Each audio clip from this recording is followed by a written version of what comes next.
இப்போ நம்ம இந்த வீடியோவில் சுவையான கோவக்காய் வறுவல் எப்படி தயார் பண்ணுறதுன்னு பார்க்க போகிறோம். இதற்கு தேவையான பொருட்கள், இப்போ நம்ம ஒரு 200 கிராம் கோவக்காய் எடுத்துருக்கோம். 2 பக்கமும் கட் பண்ணிவிட்டு அதை நீட்டமாக சின்ன சின்ன துண்டாக கட் பண்ணிக்கலாம். இப்படி எல்லா பீஸையுமே நம்ம கட் பண்ணி வச்சுக்கலாம்.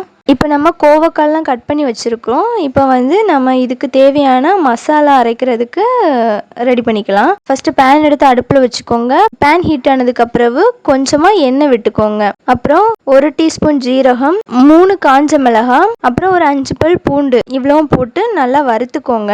இது வறுத்ததுக்கு அப்புறம் ஒரு அரை கப் அளவு தேங்காய் போட்டு இதையும் நல்லா வறுத்து எடுத்துக்கோங்க. வறுத்து ஆற வச்சு இனி இதை மிக்சியில் போட்டு பவுடர் பண்ணிக்கலாம். ஓரளவு திருன்னு அரைக்கிற மாதிரி நீங்கள் அரைச்சி வச்சுக்கோங்க.